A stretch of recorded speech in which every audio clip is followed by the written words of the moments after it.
Capítulo 24. Finalmente llegó la carta de la señorita Bingley, y con ello se terminaron las dudas. En su primera línea, daba cuenta de que todos se habían establecido en Londres para pasar el invierno, y la última línea expresaba el pesar del hermano por no haber tenido tiempo, antes de abandonar el condado, de ofrecer sus respetos a los amigos. Con esto desaparecieron por completo las esperanzas de las hermanas, y aunque Jane leyó el resto de la carta, no encontró nada que pudiera alentarla, fuera de las múltiples expresiones de afecto de la remitente. Una buena parte de la carta se ocupaba en elogiar las numerosas cualidades de la señorita Darcy, y Caroline manifestaba su contento por su creciente amistad con ella, aventurándose a presagiar el cumplimiento de lo que tanto deseaba, y que no era un secreto, pues lo había revelado en la carta anterior. Con placer agregaba que su hermano frecuentaba la casa de Darcy y se mostraba entusiasta al mencionar ciertos planes referentes al futuro inmediato. Jane comunicó a Lizzie la mayor parte de aquellas noticias, y ella las escuchó en medio de un indignado silencio. Su corazón estaba dividido entre la inquietud por su hermana y el resentimiento contra quienes le hacían daño. En realidad, ella no daba crédito a la afirmación de Caroline, en el sentido de que su hermano se sentía atraído hacia la señorita Darcy, pues no ponía en duda que él estaba enamorado de Jane, y aunque siempre se había sentido bien dispuesta hacia él, no pudo dejar de sentir pena, e incluso desprecio, por su falta de voluntad, lo que le hacía esclavo de sus intrigantes amigos y lo arrastraba a sacrificar su propia dicha al capricho de ellos.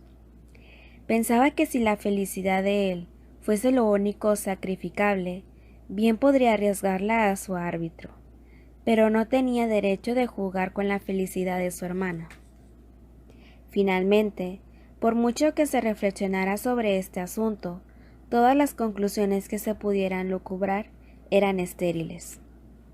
Sin embargo, Lizzie no podía pensar en otra cosa, y aunque el interés de Bingley en verdad se hubiese desvanecido o se encontrara eclipsado por la intervención de sus amigos, aunque él supiera lo mucho que lo quería Jane, o si estuviera escapado a su observación, dado cualquier caso, si bien su opinión de él podría variar, la situación de la hermana sería la misma, y no se podía evitar que se sintiera herida.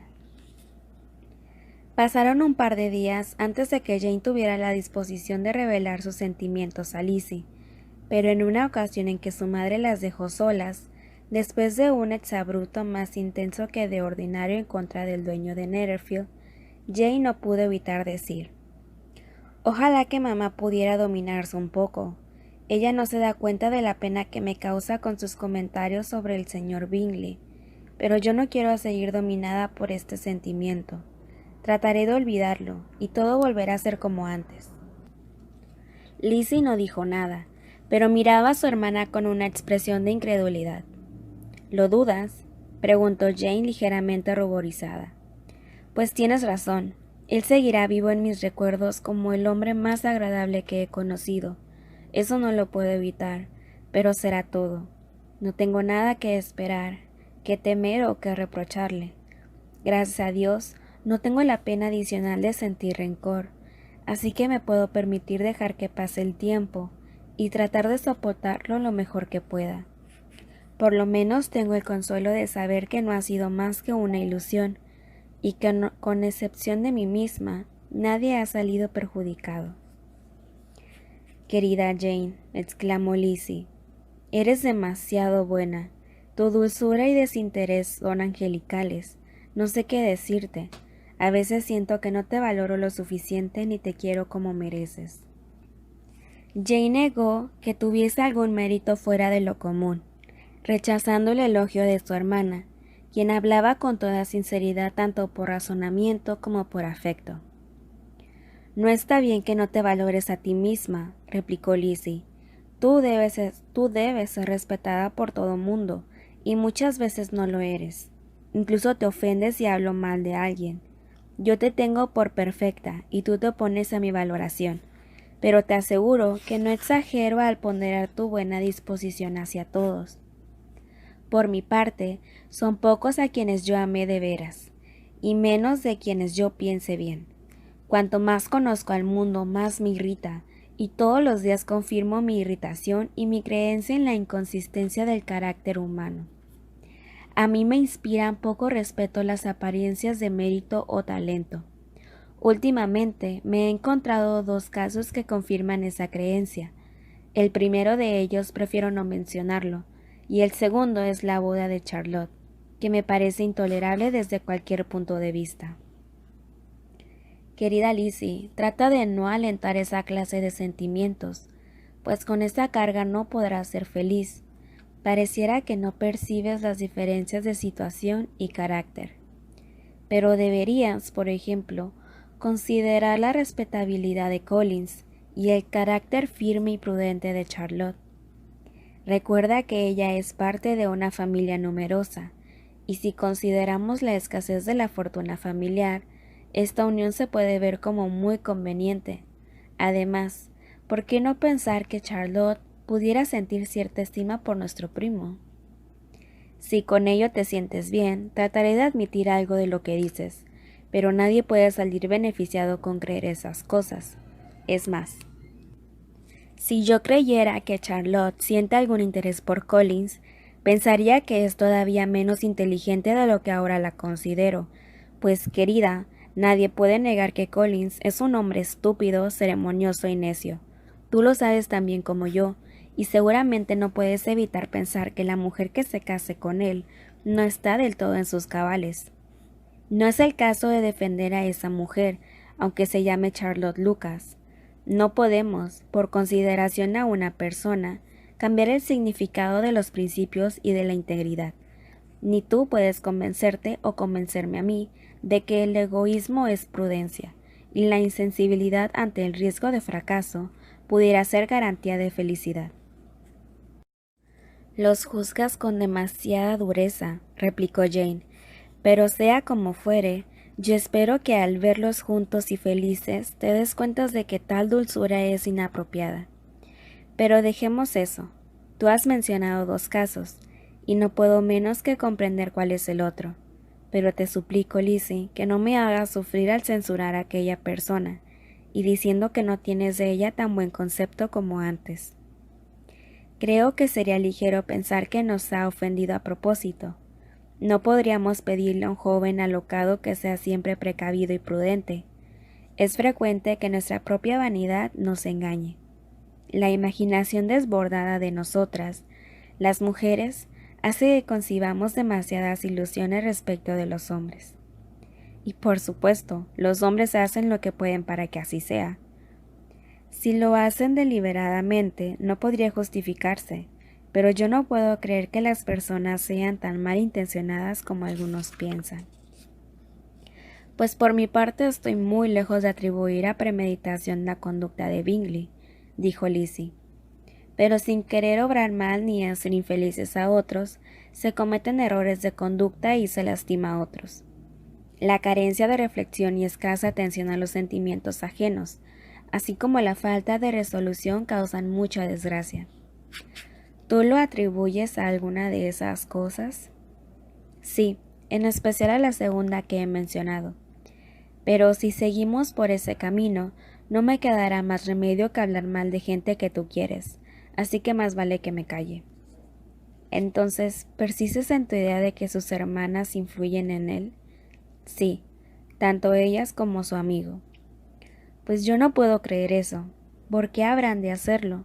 Si ellas quieren su felicidad y él está enamorado de mí, sabrán que ninguna mujer podrá asegurarle la dicha. Tu primera afirmación es incorrecta. Ellas pueden desear muchas cosas además de su felicidad. Digamos, por ejemplo, que desean su enriquecimiento y la elevación de su jerarquía social, lo que induce a preferir una muchacha que tenga los dones del dinero, la aristocracia y el orgullo.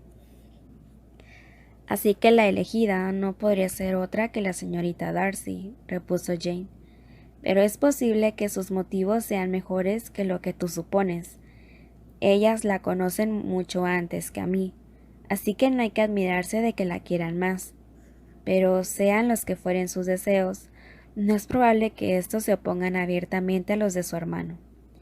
¿Qué hermana se creería con derecho a hacer algo así, a no ser que existiera un obstáculo digno de tomarse en cuenta? Si ellas hubieran advertido que su hermano está enamorado de mí, no habrían procurado separarnos. Además, si él realmente me amara, cualquier manipulación estaría destinada al fracaso. Y si fuese cierto lo que tú dices, todos estarían obrando de manera irracional y equivocada, provocando mi infelicidad. Yo no me avergüenzo de haberme equivocado, o por lo menos es poca cosa, comparado con lo que se sentiría si pensara que él o sus hermanas están actuando mal. Por lo menos deja que siga teniendo un buen concepto de ellos. Lizzie no pudo oponerse a los deseos de su hermana, y desde entonces el nombre de Bingley apenas fue pronunciado entre ellas. La señora Bennet seguía manifestando su extrañeza de que él no regresara, aun cuando no pasaba un día sin que Lizzie le volviera a explicar los motivos de su ausencia. Era vano el intento de convencer a su madre de algo que ella misma no creía, que las atenciones prodigadas a Jane habían sido el efecto de un sentimiento pasajero, que había cesado cuando dejó de verla. La señora Bennet admitía que era posible lo que su hija decía, pero se consolaba pensando que Bingley regresaría en el verano, y entonces todo podría cambiar. Pero el señor Bennet veía las cosas de manera diferente. Mi querida Lizzie, decía, tu hermana ha sufrido un desengañoso amoroso, pero eso puede ser algo muy afortunado. Una muchacha está más próxima a casarse cuando se frustran sus amores. Algo hace pensar así aparte de que eso la hace diferente de sus compañeras. Pero dime, ¿cuándo te toca a ti? No me gustaría que Jane se te adelantara. Debes actuar con rapidez. Aquí, en Meryton, hay suficientes oficiales como para decepcionar a todas las muchachas del condado. ¿Por qué no te casas con Wickham? Él es un muchacho muy agradable, y seguro que te dejará plantada con toda caballerosidad. Gracias por tus deseos, papá, pero yo me conformaría con un hombre menos agradable. No todas podemos tener la suerte de Jane. Así es, dijo el padre, pero suceda lo que suceda, es un consuelo pensar que tienes una madre afectuosa que siempre está dispuesta a sacar partido de cada situación. La presencia de Wickham sirvió para aliviar un poco la tristeza en que los últimos desgraciados sucesos habían sumido a varios de los miembros de la familia. Él visitaba la casa a menudo, y además de sus otras cualidades, tenía el don de la franqueza. Todo lo que Lizzie había oído, sus reclamos hacia Darcy, y lo mucho que había sufrido por su causa, eran ahora materia bien sabida por todos, y ellos se complacían de haberlo odiado antes de conocer esos hechos. Jane era la única que admitía la posibilidad de algún tipo de atenuantes, ciertamente desconocidos por la sociedad del condado. Su candoroso temperamento se inclinaba siempre por la indulgencia y exigía la posibilidad de una equivocación, pero para todos los demás, Darcy ya era el más malvado de los hombres.